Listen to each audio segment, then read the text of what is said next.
La première fois que je l'ai rencontré, j'avais passé 2 points de contrôle, montré mon badge 2 fois et attendu par 2 fois que l'infirmière de service me fasse signe d'entrer. Il arrive que des bébés disparaissent de l'unité néonatale, paraît-il.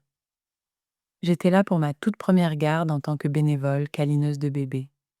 Les câlineurs de bébés sont une espèce hospitalière assez singulière. Moins qu'une nourrice, plus qu'un objet de réconfort, notre seul travail consiste à s'asseoir dans un fauteuil à bascule et à bercer le nourrisson d'un inconnu contre le côté gauche de notre poitrine, le côté du cœur, pour partager avec ce minuscule être la bande sonore mammalienne de ses battements. Je suis là. Tu es là. Juste cela, rien de plus.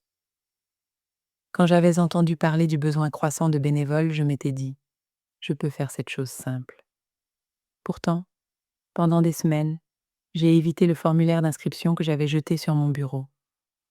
Parce que je n'aime pas les hôpitaux. Parce qu'il y a des décennies, au cours des 3 dernières années de la vie de mon jeune mari, il a été admis 33 fois. Et d'une certaine manière, moi aussi. Parce qu'il est épuisant de rester assis sur une chaise dans une salle d'attente aseptisée, en espérant une fin plus heureuse. Parce que, finalement, tout ce que j'avais à lui offrir, c'était un éclat de glace, une pression de la main. Après sa mort, je me suis sentie anéantie, impuissante et cynique, quant à l'art des petits gestes, face à des besoins profonds. Pourtant, je ne pouvais pas me défaire de cette idée de câlinage. Mes propres enfants étaient désormais de jeunes adultes, et le parfum des nourrissons ainsi que leur poids dans mes bras me manquaient. Je cherchais un travail bénévole, une façon d'être utile dans notre monde désordonné. Et plus encore, une partie de mon cœur était toujours verrouillée. J'avais alors vécu presque 2 fois plus longtemps que mon mari, et je ressentais le besoin d'expier. Peut-être pour ma propre chance face à son destin médiocre.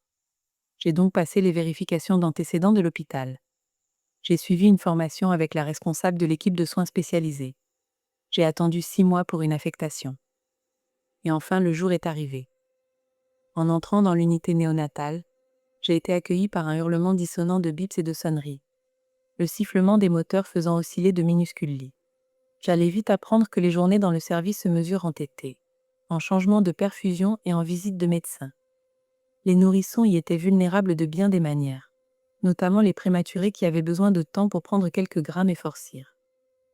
Les tableaux blancs affichaient des messages d'infirmières tels que « Travail du jour »,« Manger, dormir, grandir ». Au-dessus des lits étaient scotchés des dessins au crayon de couleur de la part des frères et sœurs, ou les noms d'un parent ou deux.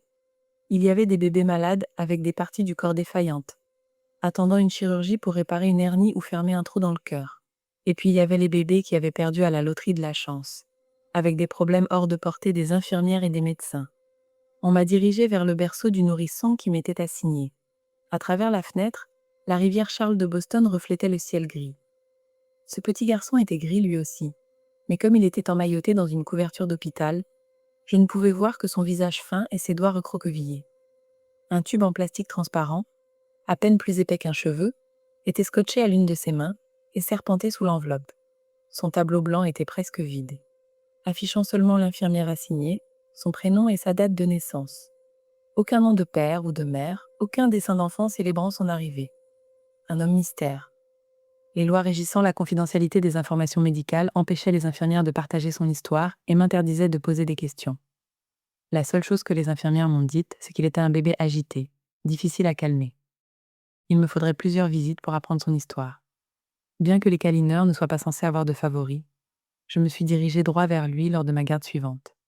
Il était toujours pâle, agité. L'infirmière l'a déposé sur mes genoux, et j'ai retenu mon souffle.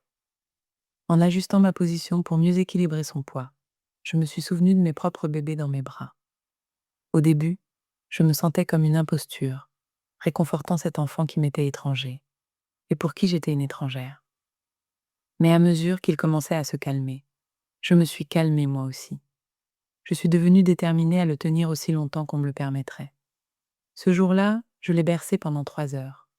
Mon épaule gauche me faisait mal, mon bras s'est engourdi, mais je ne voulais pas le lâcher, car lui et moi avions du travail à faire, une confiance à instaurer. Je restais assise avec lui sans aucune distraction. Je serais patiente, s'il l'était aussi. Nous nous bercions ensemble, pour voir si cette minuscule connexion pouvait lui être de quelque utilité. À ma troisième garde, lui et moi avions trouvé notre rythme. Nous nous asseyions, nous respirions. Nous essayions d'avoir foi dans les petites choses. Puis, tard dans la journée, alors que je le berçais, une infirmière a injecté de la morphine et d'autres stupéfiants dans sa perfusion, qui serpentait jusqu'à la poche suspendue comme une vessie au-dessus de son berceau. Pas les médicaments habituels pour un nourrisson. Elle a baissé les yeux vers lui et a froncé les sourcils. C'est un bébé en sevrage, a-t-elle chuchoté, enfreignant la règle de confidentialité de l'hôpital, et me brisant le cœur. Le cocktail qu'on lui injectait signifiait qu'il avait été exposé à la drogue in utero. Durant ses premiers mois de sa vie, il était en sevrage actif. L'équipe dosait les stupéfiants prescrits pour maintenir un seuil minimal dans son organisme tout en le sevrant lentement. Avant même de prendre sa première inspiration, ce petit garçon pâle avait déjà 2 handicaps majeurs, il était engagé dans le long calvaire du sevrage, et il était seul au monde. L'espoir que j'avais essayé de nourrir s'est effondré comme un ballon crevé. Y avait-il quoi que ce soit que moi et ce personnel infirmier dévoué puissions faire pour répondre aux besoins réels de cet enfant abandonné? Comme mon défunt mari, il était en train de perdre à la roulette russe de la vie. Dans l'unité néonatale, les câlineurs de bébés se relayaient par tranches de 3 heures. Au cours d'une semaine, nous étions une douzaine à circuler dans le service, 2 à la fois. Nous tenions à tour de rôle les différents bébés avec leurs différentes histoires. Nous formions une étrange sororité dans nos chaussures à semelles en caoutchouc et nos vestes roses. Jeunes et vieilles, noires et blanches, sans enfants, mères de famille, étudiantes en médecine, femmes au foyer ou cadres.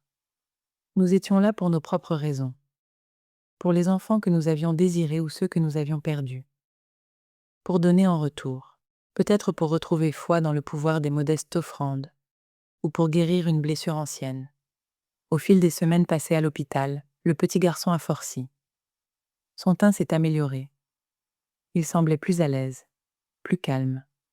Mais malgré toutes les interventions médicales, il restait un enfant seul au monde.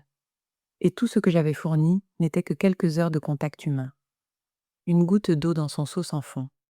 Pourtant, chaque fois que nous étions assis ensemble, j'essayais de lui transmettre de l'affection, en espérant de toutes mes forces qu'il reçoive le message. L'une des dernières fois où je l'ai câliné, un jeune homme est arrivé au milieu de ma garde, un banjo en bandoulière sur l'épaule. L'infirmière avait rédigé une ordonnance pour de la musique, l'un des traitements médicaux les plus tendres que j'ai jamais rencontrés. L'homme lui a chanté des berceuses et des chansons idiotes. Bien que le bébé ne réagisse pas, il continuait à jouer, croyant au pouvoir de sa musique pour apaiser et nourrir. Il avait foi en une chanson entonnée pour ce garçon silencieux, qui ne frappait pas des mains et ne souriait pas. Comme les infirmières, le joueur de banjo était d'une bonne humeur inébranlable. La musique était si douce, et le bébé semblait si calme, que je me suis à nouveau abandonnée à mon propre optimisme. Je voulais croire que la musique était un baume. Bercer cet enfant semaine après semaine avait adouci une zone brisée en moi. J'avais l'intention de l'aider, mais c'était lui qui me guérissait. Après un court voyage, je suis retournée à l'hôpital pour découvrir que le petit garçon était parti. J'ai eu l'impression de recevoir un coup de poing à l'estomac. Qu'arrive-t-il à un enfant comme lui lorsqu'il sort de l'hôpital? Où va-t-il? Il était désormais dans le système, m'a dit une infirmière, pour être confié à une famille d'accueil. J'espérais qu'il irait bien. C'est une si petite chose, tenir le bébé d'un inconnu. Je ne saurais jamais à quel point nous, les câlineurs, l'avons cédé. Mais après des mois dans le service, j'avais davantage confiance dans le pouvoir des actes les plus infimes, un mot gentil, un contact doux. Un éclat de glace pour un jeune homme mourant. Le réconfort de bercer un enfant. Le battement guérisseur d'un cœur.